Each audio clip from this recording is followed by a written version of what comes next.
Buenos días, amigos de Hijos de Nuestra Mente. Soy Mame, otra vez, ¿cómo están? Gracias por estar aquí conmigo. Y bueno, pues ayer fue Domingo de Resurrección. Ayer no hubo podcast, pero hoy que ya es lunes de Pascua, quiero seguir con con este reto de tratar de hacer un podcast, un episodio de podcast por lo menos de lunes a viernes, 5 a la semana mínimo. La verdad es que a mí me ha sido súper útil esta dinámica. Me ha hecho reflexionar sobre muchas ideas que traigo en la cabeza y pues qué mejor que poderlas compartir con ustedes, ¿no? Repito una vez más la invitación. Sería increíble que podamos hacer una plática con algún tema que a ustedes les interese. Entonces ya saben, en los comentarios pueden dejarme la temática o alguna pregunta o algo que ustedes estén tratando de sacar de su cabeza, ¿no? O sea, me encantará a mí poder conversar sobre cualquier tema que sea de su interés. Digo, la tendencia un poco, sí, ya sé, ha sido ahorita filosofar un poco, ¿no? Filosofar un poco más la filosofía de la vida cotidiana. Y bueno, pues en particular, eh, este libro me lo regalaron mi novia y mi hija en Navidad. Es La conquista de la felicidad de Bertrand Russell. Y pues ya le empecé a dar su tiempo.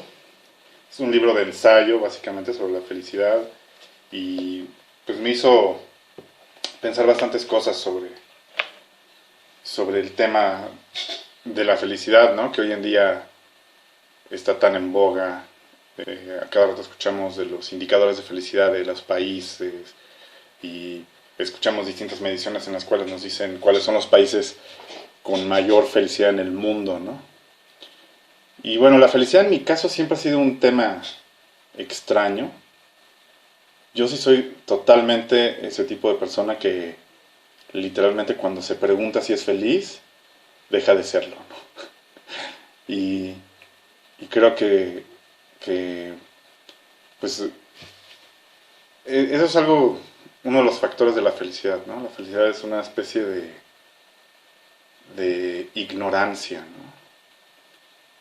O sea, es una especie de desconocimiento del momento, ¿no? O sea, realmente cuando podemos sentir como que en un momento no tenemos que preocuparnos por nada para disfrutar ese momento, creo que ese es el momento en que tocamos la felicidad.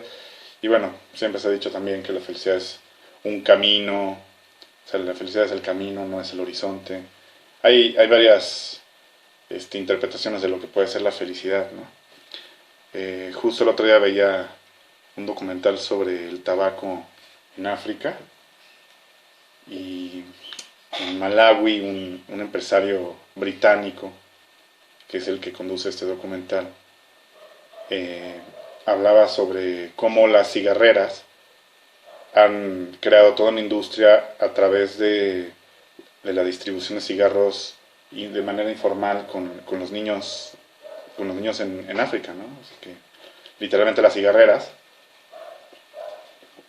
dan las cajetillas de cigarro a muy buen precio a los niños y los niños se encargan de venderlas en todas partes, en los restaurantes, en los cafés, en los semáforos. Un poco algo así como lo que sucede en la Ciudad de México con los mazapanes de la Rosa. Haz de cuenta, pasa con los cigarros. Hay niños que venden los cigarros completa la cajetilla o los venden sueltos.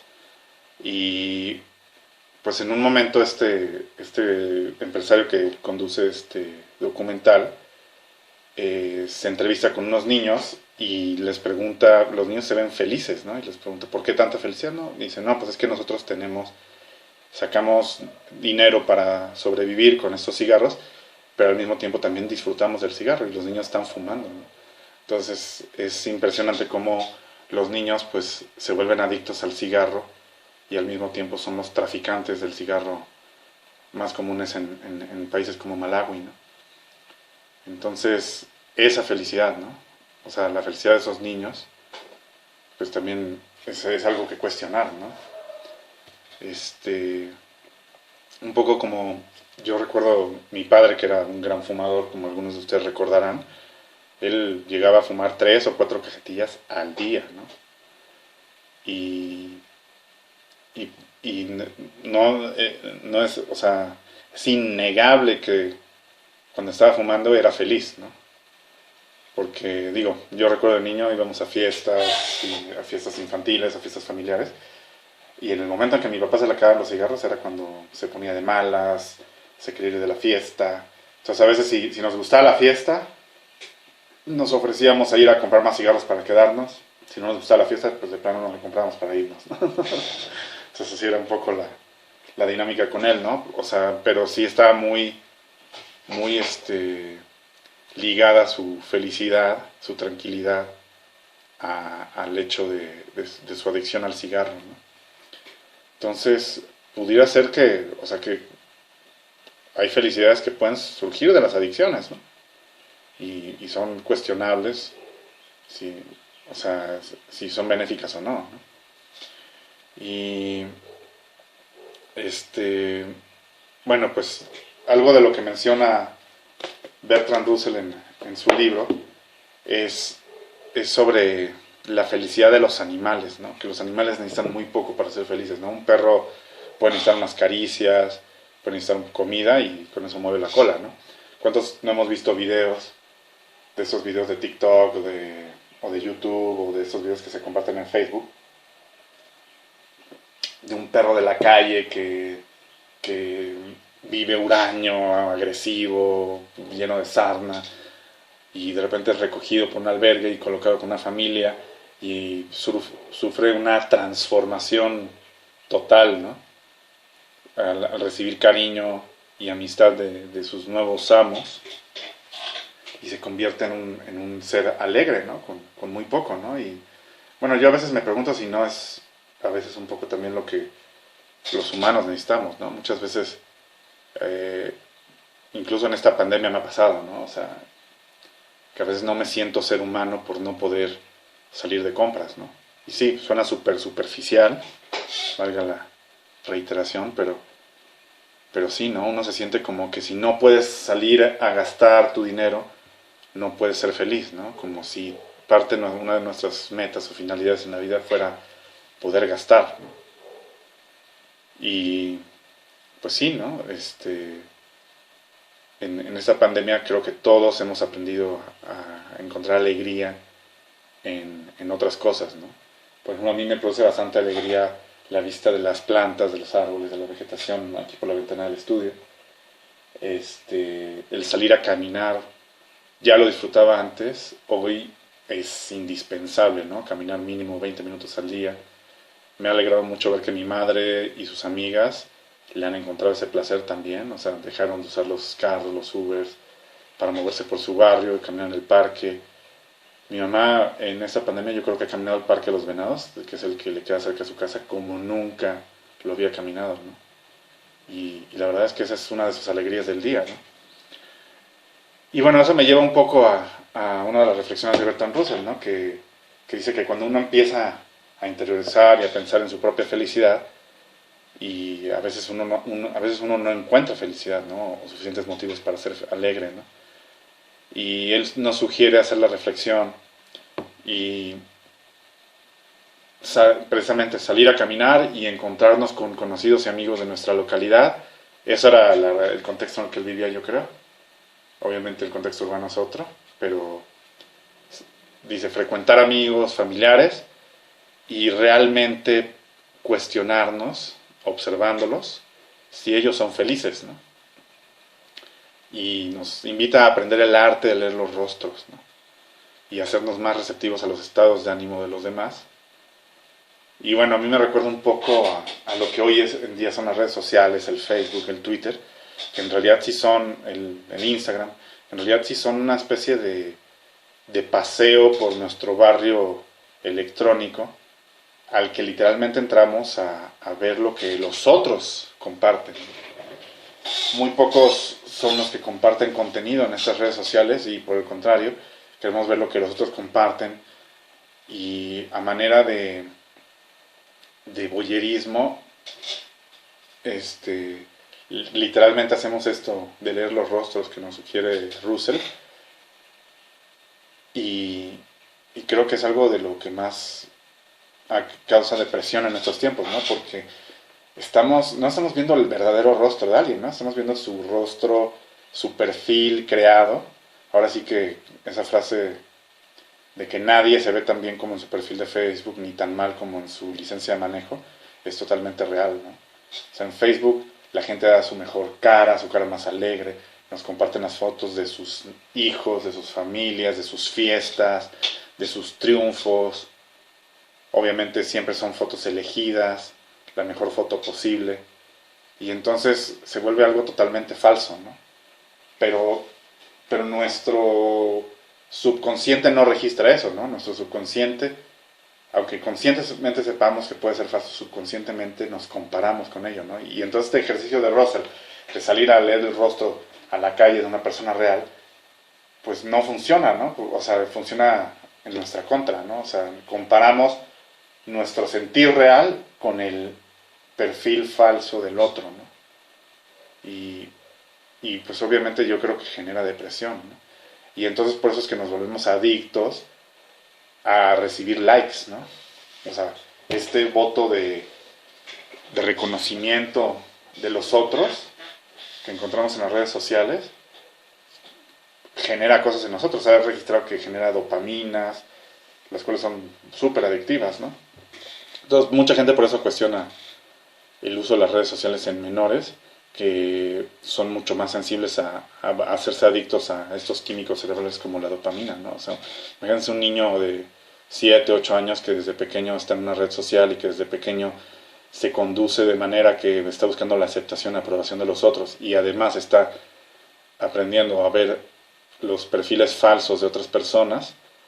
O sea, no creo que en el largo plazo pueda ser algo bueno, ¿no? Ni que conduzca a la felicidad de ese niño, ¿no?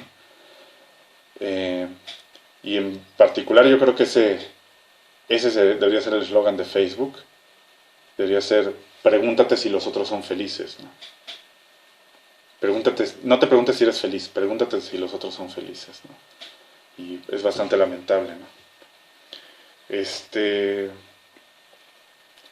William Blake, según nos menciona Russell, tenía una frase en la cual decía que a veces buscamos la felicidad buscando las marcas de debilidad en los rostros de los otros, ¿no?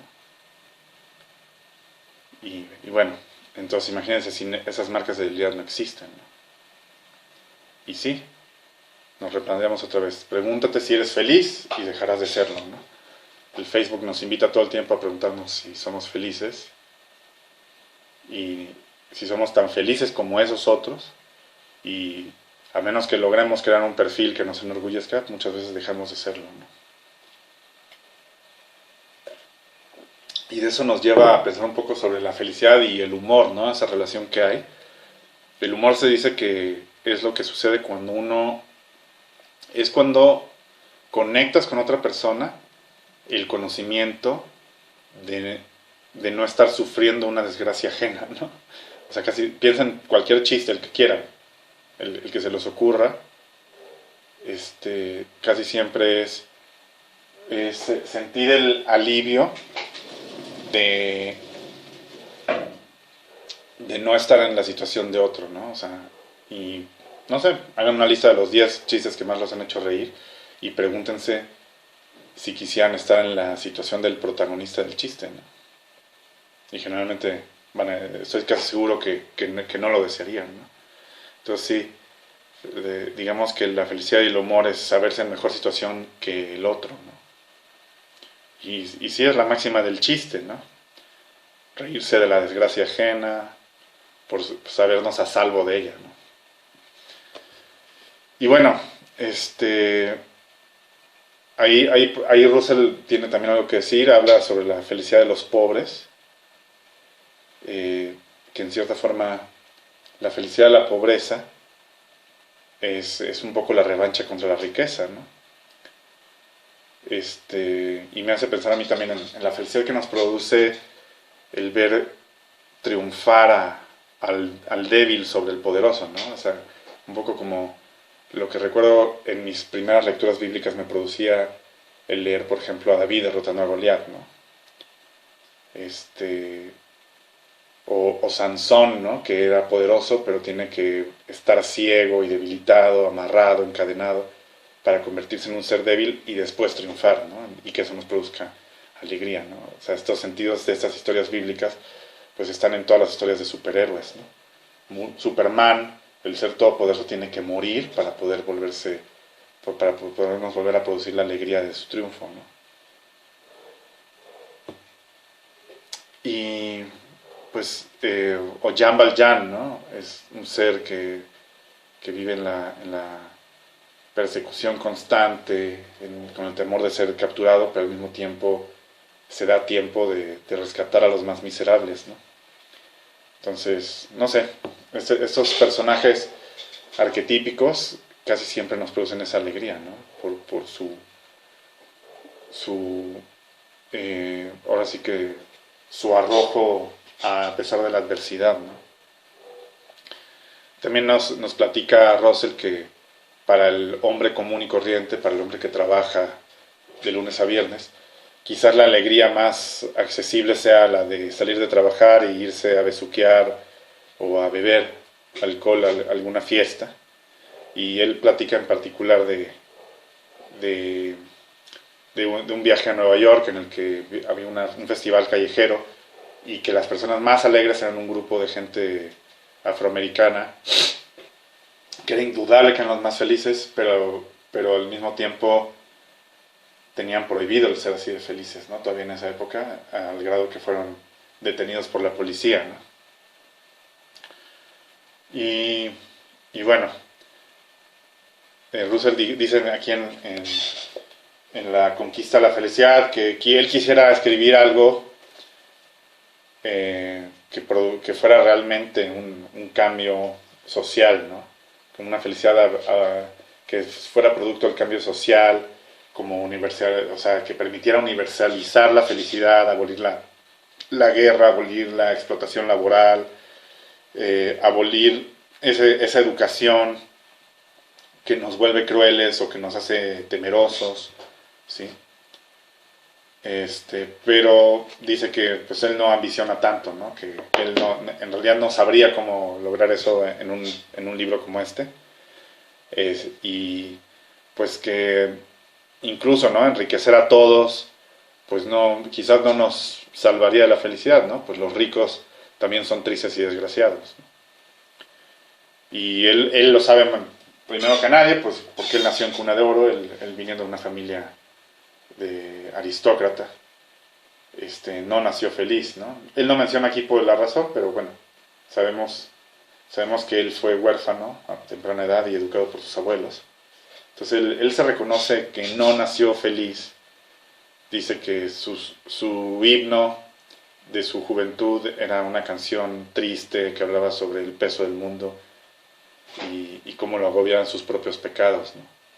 Un poco como lo que Nick Hornby dice en Alta Fidelidad, ¿no? Aquí Russell conecta la infelicidad con la música que es tu himno, ¿no? Y Nick Hornby comienza su novela hablando sobre las canciones tristes y melancólicas, ¿no? O sea, ¿qué fue primero, no? Primero fuimos tristes, o sea, primero somos tristes y por eso escuchamos música triste, o somos tristes porque escuchamos música triste, ¿no? Y bueno, sí, hay mucha gente que en realidad se regodea en su felicidad, ¿no? Y Russell, de hecho, habla sobre este tema más adelante.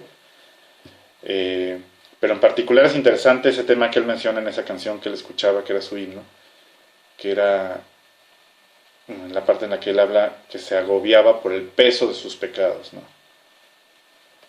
Él confiesa que a pesar de su educación cristiana, toda su juventud él deseaba morir, ¿no?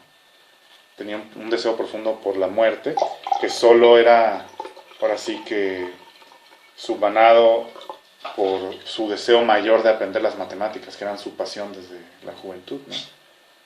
Entonces es interesante, ¿no? Que a pesar de tener una profunda infelicidad adentro, algo exterior, un deseo de algo exterior, sea lo que nos mantenga con vida, ¿no? Un poco como lo que ya había mencionado en el podcast anterior, ¿no? De Viktor Frankl, O sea, una motivación, como el amor, lo pudo mantener vivo en el campo de concentración y le ayudó a aconsejar a otros a mantenerse vivos, ¿no? El pensar en la felicidad futura, ¿no? En una felicidad externa que depende de otras personas, ¿no? Y, y bueno, en el caso de Russell, este, su deseo era el aprender matemáticas, ¿no? Y a mí me hace pensar mucho en eso, ¿no? Porque yo siempre, en lo particular, he pensado en que una de mis máximas es aprender, ¿no? O sea, a mí cuando siempre he querido un poco como este chef famoso, que fue el maestro de Gordon Ramsay, Marco Pierre White. Marco Pierre White dice que él, en su Filipina, de sus restaurantes, él mandaba escribir, aún estoy aprendiendo. Y siempre, yo nunca lo he mandado escribir literalmente, pero cuando yo estoy en una cocina siempre me siento como un aprendiz. Siempre que entrenaba a mis cocineros, siempre me comportaba de la misma manera. Les decía, tenemos que seguir aprendiendo, esta es una cocina viva que está cambiando. Era la única forma de tener éxito en un restaurante, ¿no? Realmente estar evolucionando, ¿no? Y sí, yo creo que el aprender es evolucionar, y evolucionar, sin lugar a dudas, lleva a liberarte de cosas que nos producen infelicidad, ¿no? Entonces, en mi caso sí, creo que morimos cuando dejamos de aprender, ¿no? Y también, lamentablemente, creo que muchos mueren al terminar o concluir su educación, ¿no? Porque nos enseñaron eso de que la educación terminaba a los 18, a los 22, a los 30 años, dependiendo de tu grado de estudios. O sea, al que le enseñaron que tenía que estudiar un doctorado y lo termina a los 30 años, ahí terminó su educación. Y es muy lamentable eso, ¿no? Porque en realidad no es cierto, ¿no? O sea, en realidad, y eso sí me lo dijo mi papá. Me dijo mi papá, la educación es una herramienta para aprender, ¿no? O sea, cuando tú tienes una licenciatura, tienes una carrera, tienes las herramientas para aprender, ¿no? El resto de tu vida. No al revés, ¿no? No es que hayas aprendido y ya sabes algo y puedes vivir, ¿no? No, es al revés. Tienes las herramientas que te van a permitir aprender una carrera, ¿no?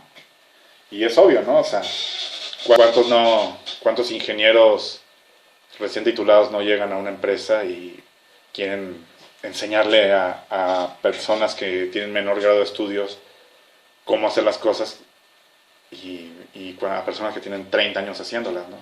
Y sucede también mucho en los restaurantes, que llegan los recién graduados de las escuelas gastronómicas a querer enseñarle a los subchefs, a los chefs, cómo manejar una cocina, ¿no? Y los chavos estos no saben ni cocinar, ¿no? Y pues cualquier chef te lo puede decir, ¿no? O sea, la aspiración de un chef, muchas veces, por ejemplo, si estás haciendo un mole, ¿no? Digamos, Enrique Olvera, ¿no? Está haciendo un mole todos los días en su restaurante. Su aspiración es lograr hacer el mole tan bien como una señora que lleva 50 años haciéndolo, ¿no? Y que esa señora no estudió, no fue a la escuela, ¿sí? O sea, la sazón no se puede aprender en ninguna escuela, ¿no? No dudo que haya técnicas que en las escuelas gastronómicas la gente pueda aprender, pero son, como se los digo, herramientas que cuando se enfrentan al caso real, pues tienen que, con base a la experiencia, aprender a implementar, ¿no?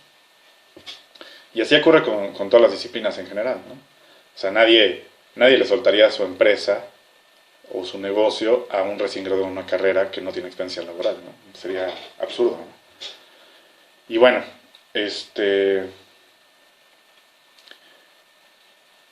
volviendo al tema de Russell, entonces Russell nos dice que este deseo de aprender las matemáticas era lo que lo mantenía vivo. Y bueno, cuando maduró, logró alcanzar la felicidad un poco gracias a los conocimientos que logró coleccionar, pero sobre todo obtuvo la felicidad gracias a los deseos de los cuales prescindió, ¿no? Y sí, ¿no? O sea, hay muchos deseos que tenemos en la niñez, en la primera juventud, que pueden producirnos infelicidad, ¿no? O sea, un niño, por ejemplo, que deseara poder volar y que se da cuenta que no puede volar después de tratarse de arrojar por una ventana y que se lo evitaron sus padres, digamos, ¿no? O, y bueno, entonces ese niño desea volar. Si ese niño llevara ese deseo de poder volar a lo largo de toda su vida y nunca renunciar a él, pueden pasar dos cosas. Una, que invente una máquina para volar y logre alcanzar un momento de felicidad, que no va a ser para siempre. Quizás las primeras veces que volara sería muy feliz. O dos, que sea infeliz el resto de su vida, ¿no? Porque nunca abandonó ese deseo de volar, ¿no? Entonces, la madurez en cierta forma incluye el prescindir de esos deseos que nos hacen infelices, de esos deseos imposibles, ¿no? Digamos. Entonces, un poco la madurez es como discernir entre en lo que no se puede y lo que sí se puede, ¿no? Y digo, habrá el caso de deseos que sí son alcanzables y que por otras razones no podemos alcanzar y que nos produzcan infelicidad, pero pues ahí tenemos que también hacer la conexión de que quizás hay algo que tenemos que cambiar, una actitud, una falta de voluntad para alcanzar ese deseo, ¿no? Y bueno, Russell en particular habla mucho también sobre cómo la religión nos hace infelices, ¿no? Porque la religión, si se dan cuenta, o sea, cuando hablamos de la religión cristiana en particular, que es en la que creció Russell, es una religión que desde el Génesis empieza diciéndonos que somos imperfectos, que tenemos un vacío, que algo nos falta, ¿no? Que fuimos exiliados de un paraíso. Y pues básicamente esto puede ser bastante deprimente, ¿no? Este, los, digamos que crea una infelicidad en nuestro interior que acarreamos el resto de nuestra vida si no sabemos procesarla, ¿no? Y sobre todo es interesante porque este tipo de doctrina se le suele dar a niños, ¿no? Entonces yo sí recuerdo cuando era niño que la religión me produjo mucha infelicidad de muchas maneras. Y no sé si es la religión o la doctrina religiosa, ¿no? La enseñanza religiosa mal aplicada, ¿no? Porque yo respeto mucho las filosofías religiosas, pero cuando son meramente adoctrinamiento, creo que sí pueden ser terribles, ¿no? En mi caso, recuerdo, por ejemplo, para mi primera comunión, que se me dio la tarea de juntar un grano de trigo en un bote por cada buena acción que realizara, ¿no? Y bueno, pues era como una especie de contabilidad de las buenas acciones. Entonces uno no se sentía lo suficientemente bueno, ¿no? Uno sentía como que todo el tiempo tenías que estar juntando buenas acciones para demostrar que eras merecedor de recibir la comunión, ¿no? Y bueno, en realidad no sé qué tanto un niño puede ser más perverso que un adulto, ¿no? Eso podría ser un tema para otro podcast. Yo sé que por ahí habrá unos que levantan la mano, no, sí, pueden ser muy perversos, ¿no? Pero bueno, y en particular recuerdo que a mí me entró en esa época, por ahí, eso fue en el 86, por ahí de cuando iba en segundo de primaria, me entró la obsesión de leer la Biblia completa, ¿no? Y pues yo ya había leído antes la Biblia para niños, que venía con dibujos, caricaturas, cómics, pero yo me agarré la Biblia de la casa y la leí completa, ¿no? Y cuando llegué a la parte del Apocalipsis, el libro de las revelaciones, me produjo tanto temor, tanta infelicidad, porque yo no veía cómo era posible que mi papá, por ejemplo, que era una persona poco creyente, que no asistía los domingos a misa, se salvara, ¿no? O sea, yo literalmente sufría porque, según ese libro, mi papá se iba a ir a quemar al infierno con todos los pecadores, ¿no? O sea, mi papá decía groserías, no era una mala persona, pero no era, digamos, desde el punto de vista religioso, para nada una persona disciplinada, ¿no? Entonces, digamos, esa información religiosa no filtrada, no reflexionada con alguien que supiera de teología, me produjo mucha infelicidad en ese momento, ¿no? Debo aceptarlo. Y entonces es así como Russell, yo creo que ahí conecta bastante bien este pensamiento, porque nos dice que los intereses externos acarrean dolor. Ajá. O sea, la guerra, La guerra puede, yo creo que puede ser la generadora de mayor dolor y sufrimiento e infelicidad en nuestra sociedad. También la incapacidad de aprender algo, ¿no? O sea, cuando realmente decimos, es que ya, esto ya no lo puedo aprender yo, ¿no? O sea, el momento en que reconocemos que no podemos aprender algo, nos produce infelicidad, ¿no? Y yo lo veo un poco con mi hija, ¿no? Con Abril, que a veces quiere aprender algo y que es a lo mejor un poco más avanzado para su edad y le produce mucha frustración, ¿no? Entonces ahora imaginemos cuando ya somos adultos, cuando tenemos 42 años, por ejemplo, y ya no podemos aprender, por ejemplo, a programar, ¿no? A programar software, ¿no? Que yo creo que sí podemos, obviamente con más obstáculos, pero, pero puede ser una persona que no tiene madurez, puede ser sumamente infeliz, ¿no? Si se ve imposibilitada para aprender algo, ¿no?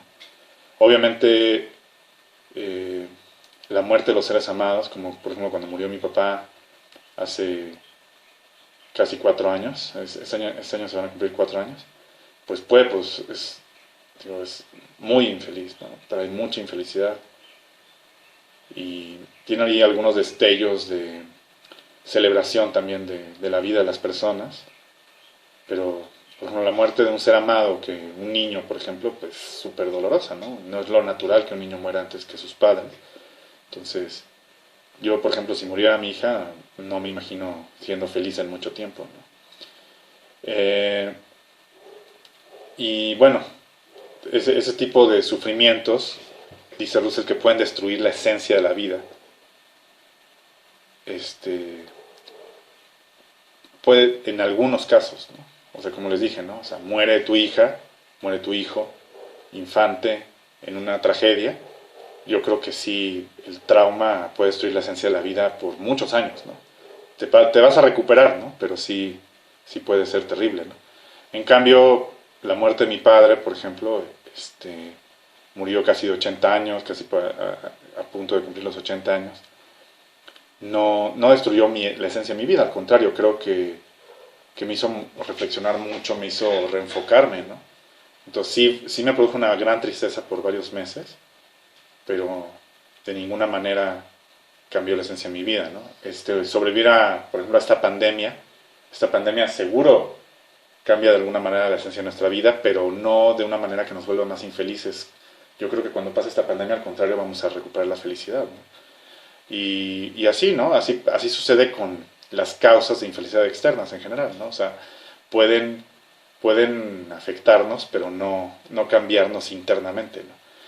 Y en cambio, la infelicidad que surge desde adentro, es la más difícil de modificar en uno, ¿no? Por ejemplo, él pone el ejemplo de una persona que piensa que la única forma en la que puede alcanzar la felicidad es convertirse en un monje y dedicarle su vida a Dios. Y entonces va a un monasterio, se recluye en él, toma un voto de silencio, se rasura la cabeza y vive el resto de su vida rezando y entregando su vida al Señor, ¿no? Quizás esta persona, si hubiera tenido la misma fe en ser barrendero y dijera, no, pues yo lo que quiero es ser barrendero y voy a ser barrendero el resto de mi vida, quizás hubiera tenido el mismo aliciente, ¿no? Un poco como ocurre con Beppo Barrendero en el libro de, de Momo, ¿no? De Michael Ende, ¿no? Beppo Barrendero es una persona que es sumamente feliz y su trabajo es ser barrendero, ¿no? Y su felicidad consiste en que él barre un espacio a la vez, ¿no? Dice, se imagina un cuadrado, dice, lo voy a barrer perfectamente, y cuando termina con ese cuadrado se sigue con el siguiente, y entonces es una persona sumamente feliz haciendo lo que hace, ¿no? Entonces, Russell dice que en ese caso no fue la religión lo que le dio la alegría al monje, sino más bien el tener un sentido, ¿no? El tener una misión para su vida, ¿no? Y entonces ahí es donde nos damos cuenta que ni siquiera la religión es una causa interna de felicidad, la religión es externa, ¿no?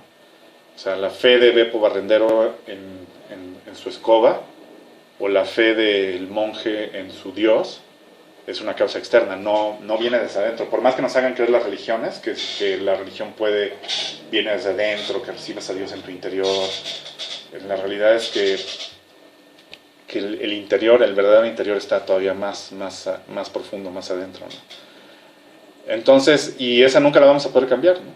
Es real, ¿no? Entonces, a veces es mejor, por ejemplo, vivir con esa tristeza interna que tenía Russell de haber perdido a sus padres en su infancia y disciplinar las tristezas externas, ¿no? O sea, crear un filtro que nos permita tener un control sobre sobre esa tristeza externa, que nos permita conducirnos hacia la felicidad desde adentro de nosotros, ¿no? O sea, la felicidad nunca va a estar realmente dentro de nosotros, sino que es la disciplina que nos permite moldear la circunstancia en la que nos contenemos, ¿no? Me recuerda un poco, por ejemplo, el otro día vi un cuate que publicó en Twitter una frase que decía: ¡qué felicidad! Mañana vuelvo a trabajar de lunes a viernes de 8 de la mañana a 7 de la noche, ¿no? Y me dio tanta risa, ¿no? O sea, el pensar en esta misma frase escrita hace 13 meses, hace 14 meses, ¿no? O sea, diríamos, qué loco es este tipo, ¿no? O sea, ¿cómo puede ser que alguien sea tan feliz de regresar a trabajar, ¿no? A una rutina de 8 de la mañana a 7 de la noche? O sea, yo el único caso que había conocido así antes sería un empleado que tuve en una empresa que llevaba 2 años sin trabajar, y cuando consiguió trabajo se volvió la persona más feliz, ¿no? Y luego me contaba: es que yo me deprimí 2 años por no tener trabajo, y ahora, a pesar de que tengo que venir súper temprano, abrir la puerta, soy la persona más feliz, ¿no? Entonces, o sea, aquí básicamente es una disciplina, una felicidad que obtenemos de algo externo, ¿no? El tener una rutina laboral, ¿no? Y es que en realidad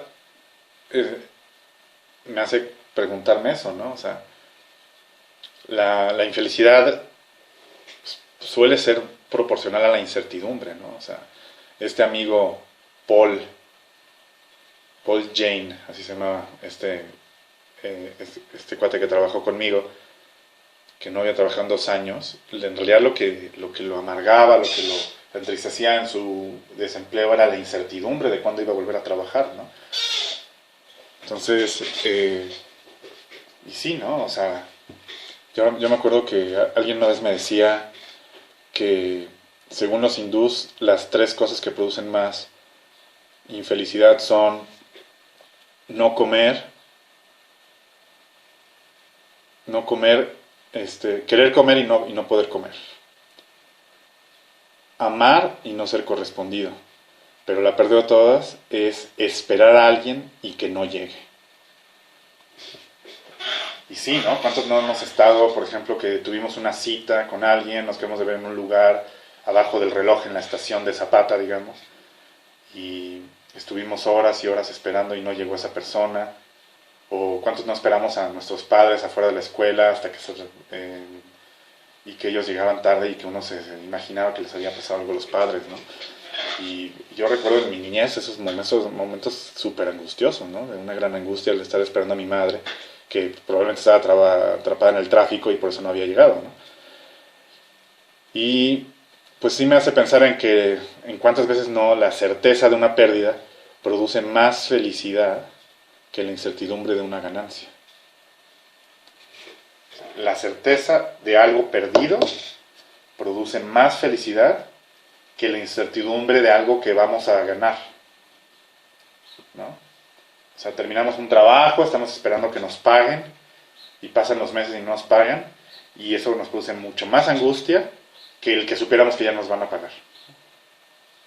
Porque cuando ya sabemos que no nos van a pagar, ya sabemos cómo actuar, podemos aceptarlo, podemos demandar, pero el que nos tengan así en la espera es lo peor de todo, ¿no? Y bueno, Russell no anda tanto en ese tema de la incertidumbre como lo hice ahorita, pero él sí le da mucho, él sí lo revisa mucho desde su religiosidad juvenil, ¿no? Él ya no era una persona religiosa en su vida adulta, pero él sí recuerda cómo era el sentirse también un pecador, ¿no? O sea, lo mal que sentía cuando hacía groserías, o cuando comenzó a beber alcohol a escondidas con sus amigos, o cuando en algún momento empezó a hacer negocios y sentía que abusaba de los otros con la ganancia que él obtenía en su negocio, se sentía culpable, no le producía felicidad. Como le ocurre a muchos capitalistas modernos, ¿no? Que yo creo que cuando se enteran realmente de cómo explotan a sus trabajadores o de cómo engañan a sus consumidores, pues realmente no creo que puedan vivir muy felices con eso, o tienen que ser bastante cínicos, ¿no? Pero dice Russell que en su juventud, simpáticamente, lo que más infelicidad el pecado que más infelicidad le producía era su deseo sexual, ¿sí? O sea, todo lo que tenía que ver con el sexo. Pensar en sexo, desear tener sexo con alguien, tener sexo, era lo que más mal lo hacía sentir, ¿no? Pero que al mismo tiempo, o sea, era ambivalente, ¿no? Porque era algo que te producía felicidad en el momento que lo ejecutas, como cuando dices una grosería y sientes como que te liberas de algo, pero ya que lo hiciste y ya que viste el impacto que tuvo, te sientes mal, ¿no? Te sientes culpable. Entonces, en realidad, esa es la infelicidad de la religión y de la moral, pues es eso, es culpabilidad, ¿no? Él dice que los pecadores tienen esa dinámica en la que crecen envenenados por la degradación de la doctrina y entonces caen en un ciclo de pecar y después buscar la caricia materna, la aprobación paterna para sentirse reconfortados, reconocidos nuevamente, ¿no? Un poco como lo que hablamos con el Facebook, ¿no? Estamos buscando ese reconocimiento y eso produce dopamina, ¿no? Como cuando acaricias el perro y el perro mueve la cola. Y, y bueno, eso en particular en la sociedad cristiana de Occidente crea una especial devoción hacia la imagen materna, ¿no? Eh, pero él cree firmemente que el primer paso hacia la felicidad real es liberarse de la tiranía, de las doctrinas, de los credos y de esos amores infantiles, ¿no? O sea, eso es realmente, entonces es madurar realmente, ¿no? O sea, la felicidad madura es esa, ¿no? Liberarse de, de los deseos no satisfechos de ese niño que fuimos, ¿no? De ese niño interno. Y bueno, él analiza un poco precisamente esos vacíos que cargamos desde la infancia. Él habla de los vanidosos, dice que la vanidad es un vacío, como el que ocurre por ejemplo, con los políticos o con las mujeres de sociedad, las mujeres de clase alta, que tienen tanto vacío, tanta insatisfacción por lo que son, quizás por haber crecido desatendidos por sus padres, abandonados, criados por sirvientes, que su única satisfacción en la vida es sentirse admirados por los demás, ¿no? Y si no alcanzan esa admiración, no pueden ser felices, ¿no? Entonces, incluso cuando encuentran el amor de una persona, de una pareja, de un familiar, no pueden recibirlo de la manera adecuada porque esa persona nunca va a ser todos los demás, ¿no? O sea, ¿de qué le sirve a un político tener una esposa que lo admire si no puede lograr sus metas de gobernar o de ser admirado por su pueblo, ¿no? ¿De qué le sirve a una mujer aristócrata ser amada por un hombre, por el que sea, si no puede ser admirada por las demás mujeres, ¿no? O por los demás hombres de la corte, ¿no? Y bueno, el caso más extremo, en el caso, por ejemplo, de los políticos, son los megalómanos, que esos cuates ya renunciaron incluso, o sea, le tienen tanto amor al poder, les produce tanta felicidad al poder, que renuncian a ser amados totalmente, y ya ni siquiera amados, o sea, también renuncian a ser admirados, lo que les importa es más importante para ellos ser temidos, ¿no? Ser respetados. Y, pues los megalómanos, pues obviamente nunca vas a alcanzar tener todo el poder, ¿no? Nunca van a alcanzar la omnipotencia, ¿no? Y Russell dice que ninguna persona cuerda debiera envidiar ni la felicidad de los vanidosos, ni de los políticos, ni de los megalómanos, ¿no? O sea, porque esa es una felicidad que no es real, no existe, ¿no? Y a manera de ejemplo, él habla de Alejandro Magno como un ser que a pesar de conquistar el mundo que él conocía, más allá del mundo que él conocía, no lograba ser feliz, ¿no? Y eso se puede constatar en su búsqueda de la felicidad, conquistando, haciendo fiestas, emborrachándose, buscando todas las mujeres que podía, su desprecio por las mujeres, su desprecio por los hombres, el haber matado a su mejor amigo, ¿no? O sea, claramente no fue una persona feliz, ¿no? Alejandro Magno. Y, y es que en realidad no hay una satisfacción definitiva en cultivar una sola pasión. O sea, cuando tu pasión es tu belleza personal, cuando tu pasión es la política, cuando tu pasión es el poder, cuando tu pasión es el fútbol, digamos, pues no vas a alcanzar muchas satisfacciones, ¿no? Me recuerda un poco a esta otra novela de Nick Hornby que tuve la oportunidad de ver la película hace poco, no había visto la película de Fever Pitch, pero no la versión hollywoodense con este eh, con Jimmy Fallon. Acabo de ver la versión inglesa, que es la original, también basada en el libro de Nick Hornby, Fever Pitch, con Colin Farrell, no, Colin Firth. Colin Firth. Y aquí es la historia de un hombre que en su niñez sus padres se separan y su padre se va a vivir a otra ciudad. Y entonces cuando su papá lo venía a visitar, lo llevaba a ver los partidos del Arsenal, ¿no? Era su tradición, ¿no? Y entonces él relacionó la felicidad de ver a su papá con los partidos del Arsenal. Y el papá, pues, le gustaba el Arsenal, pero no era un mega fan, ¿no? O sea, y eso Nick Hornby lo describe bastante bien porque al papá le gustaba salirse de los partidos minutos antes de que terminara el juego para evitar el tráfico, ¿no? Y un verdadero fan, pues, nunca se hubiera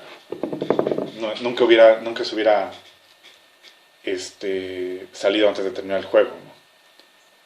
Pero aún así, este chico crece con esta influencia paterna y incluso llega un punto en su adolescencia en el que él se independiza del papá, que es cuando el papá lo va a visitar y él dice, pues vamos a ver el juego, está el juego del Arsenal, y el papá le dice, no siempre que venga vamos a ir a ver el Arsenal, hoy podemos hacer otra cosa, ¿no?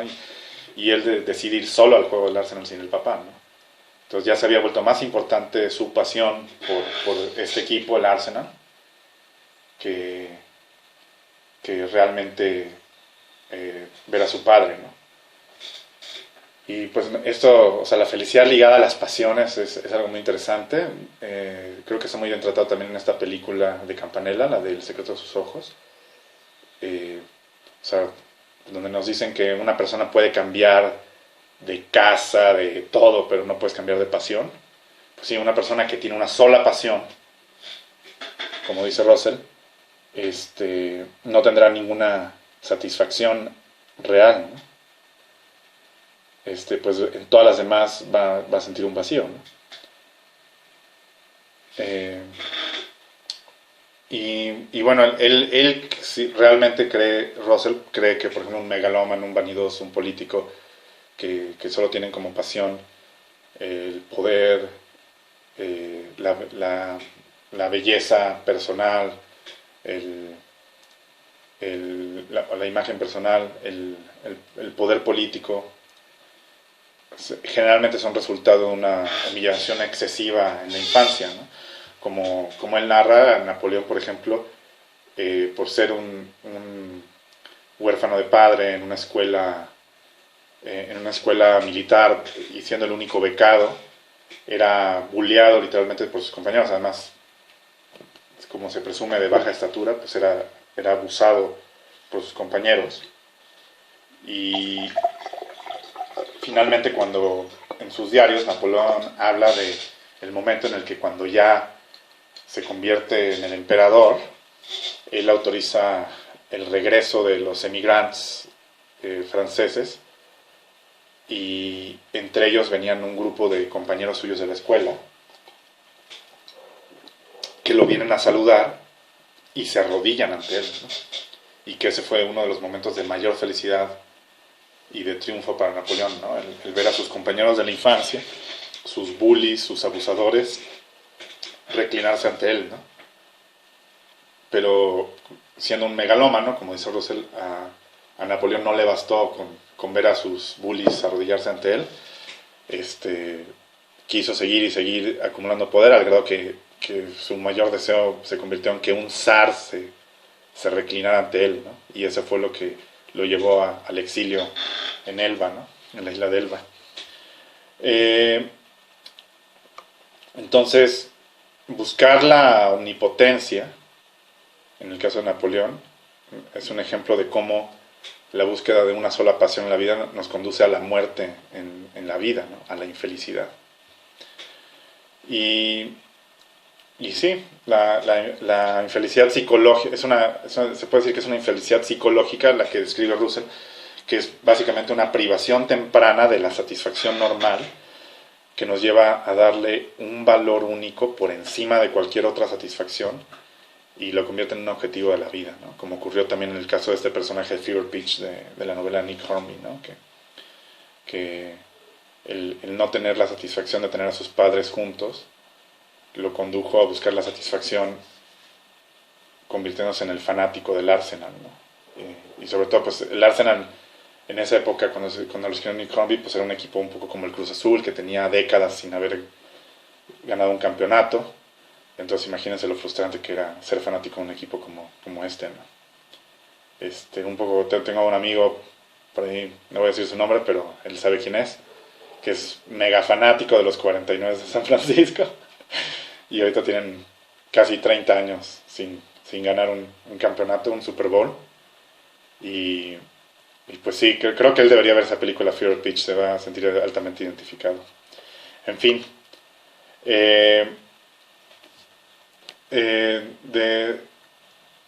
otra de las cosas que menciona Russell es la conexión que existe entre las adicciones y la infelicidad, ¿no? Digamos que una persona que creció con insatisfacciones puede pasar o que se vuelva adicto a esa pasión y que sea lo único que él cree que puede llevarlo a la felicidad, o la otra que de plano niegue toda felicidad y se meta en las adicciones, ¿no? Porque las adicciones es como volverse devoto a un placer inmediato y al olvidar todas las demás satisfacciones, ¿no? Y digamos que la única forma de convencerse es de que ser feliz es a un adicto, o sea generalmente un alcohólico, un drogadicto, un codependiente, no puede ser convencido de buscar la felicidad sin tocar fondo, ¿no? O sea, en todos estos grupos de ayuda como AA, generalmente lo que se busca es reconocer que estás sufriendo, ¿no? O sea, porque si no reconoces que estás sufriendo, pues no puedes dejar tu adicción, ¿no? Entonces, por eso es solo por hoy, ¿no? O sea, solo por hoy reconocer que el alcohol te hace sufrir, que las drogas te hacen sufrir, que tu codependencia a otra persona te hace sufrir, ¿no? Entonces es aquí donde la infelicidad está muy ligada a las adicciones, ¿no? O sea, el no reconocerte infeliz te hace adicto, ¿no? Y bueno, Russell también habla del caso opuesto, ¿no? Que es el que ya había mencionado al principio, que es los que se vanaglorian de su infelicidad, ¿no? Los que, como Modest Mouse titularon su álbum Good News for the People Who Like Bad News, ¿no?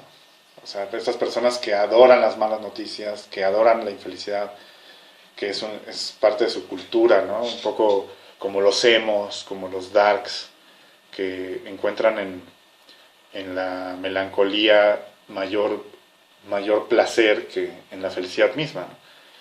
Y Russell no le cree a estas personas. Yo no estoy tan seguro, yo creo, quizás Russell no esté tan informado, Sí me encantaría a lo mejor platicar de este tema en un podcast futuro. Si hay alguien que, que sea parte de alguna de estas tribus, como los emos, los darks, o la melancolía, sí me encantaría tener una conversación y entender los puntos. Yo la verdad, en algún momento también he disfrutado la melancolía, ¿no? Entonces no estoy tan en contra de ella, pero Russell sí lo cree una farsa completamente, ¿no?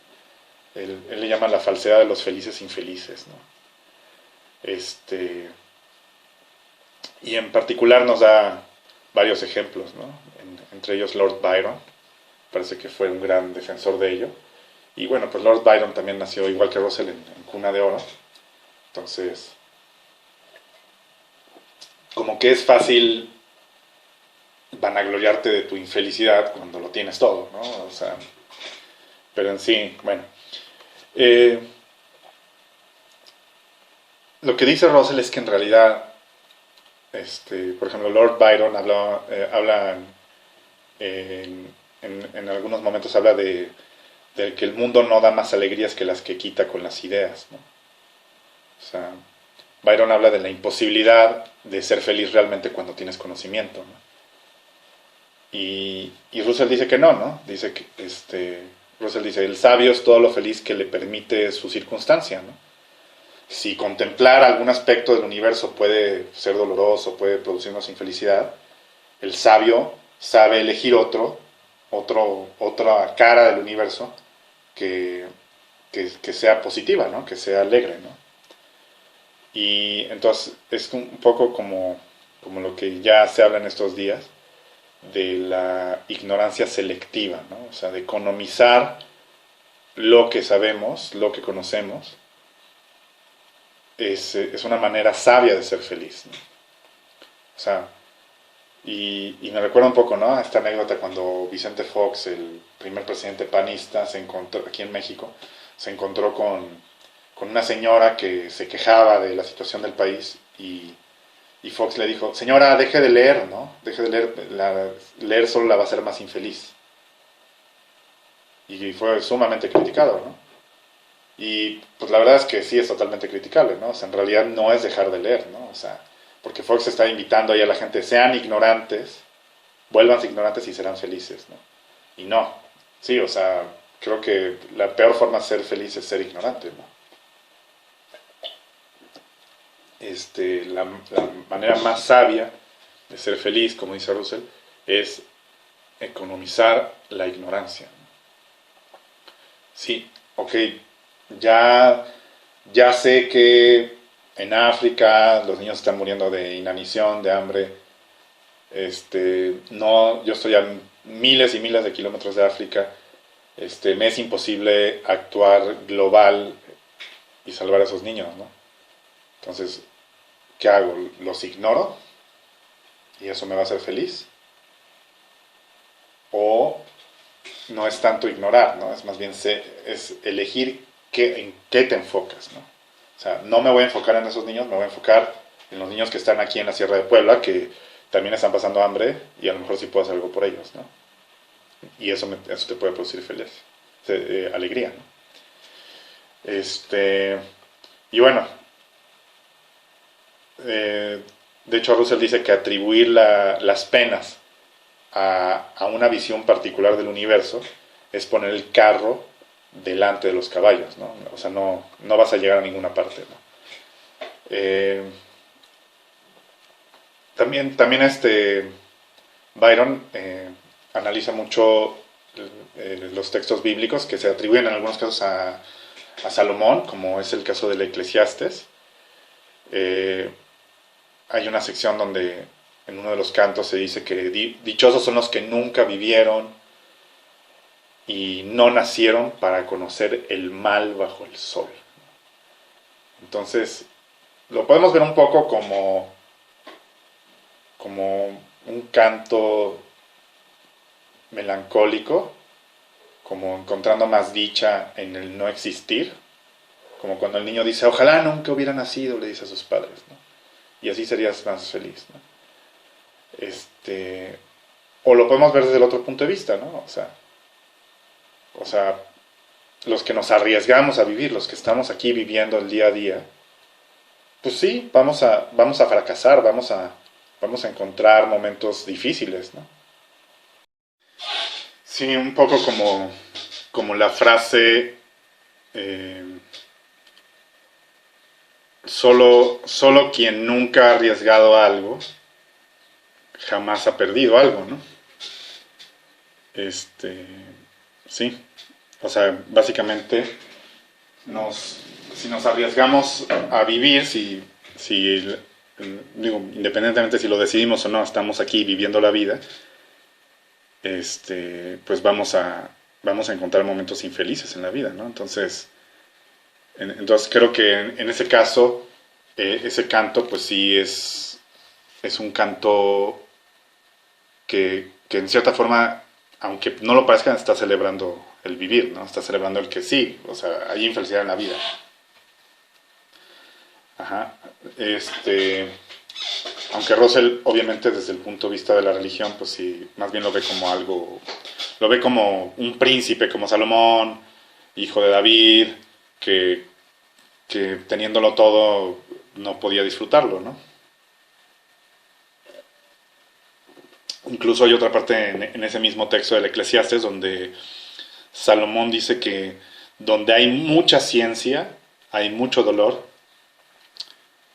y, y que el que aumenta su saber aumenta su pena, ¿no? O sea, un poco como tomando equipo con los que creen que la sabiduría es infelicidad, ¿no? Pero Russell no, Russell en todo momento defiende que, o sea, que el sabio también, o sea, parte de la sabiduría es saber ser feliz. Y saber ser feliz es enfocarse en las cosas que producen felicidad. Un poco como, recuerdo, hay un poema de Bukowski que, en el que habla sobre lo que necesitan los muertos, ¿no? Y lo va comparando con la necesidad de los vivos. Y entonces hablaba Bukowski de que los muertos ya no necesitan la lluvia, pero quizás... Ah, no, no, ya me acuerdo cómo era. Dice, los muertos ya no necesitan zapatos, pero quizás sí necesiten lluvia, ¿no? Para, sí, necesitan caminar bajo la lluvia, ¿no? Y, o sea, sí, o sea, creo que un muerto, si le dijeras, ¿qué prefieres? ¿Que te ponga unos zapatos en tu ataúd o que puedas volver a caminar bajo la lluvia? Pues, ¿no? Si pudiera elegir un muerto, elegiría la lluvia, ¿no? Y Bukowski, lo voy a buscar, voy a poner un enlace de este poema aquí en este blog, porque sí es un poema bastante interesante, ¿no? En el que Bukowski analiza lo que necesitamos los vivos y que en realidad lo que los vivos necesitamos es saber qué es lo que necesitamos, ¿no? Entonces creo que va un poco con ese tema de la incertidumbre. O sea, cuando sabemos qué es lo que necesitamos, cuando sabemos qué es lo que queremos de la vida, qué es lo que queremos de la vida, eso es el camino a la felicidad, ¿no? Y bueno, ya me alargué bastante. Este, los voy a dejar por el momento. Este podcast sí estuvo mucho más largo que los anteriores, casi una hora. Por ahí tuve un corte, lo van a notar, porque precisamente mi tableta yo no sabía, pero parece que estaba preconfigurada para no hacer grabaciones más largas de 50 minutos. Entonces por ahí van a ver una edición. Pero en fin, me alegra mucho haber estado acompañado por ustedes otra vez. Espero verlos muy pronto. Espero seguir con esta dinámica. Y no, yo creo que esta va a ser la primera vez que hablemos sobre la felicidad porque es un tema bastante profundo. Y pues sí me gustaría recibir comentarios de ustedes de qué es lo que los hace felices. Si ustedes tienen varias felicidades o tienen una pasión que es la única que los hace felices. Y bueno, pues siempre es bueno reflexionar sobre eso, ¿no? En fin, chao chao amigos. Aquí nos despedimos desde los hijos de nuestra mente. Cuídense.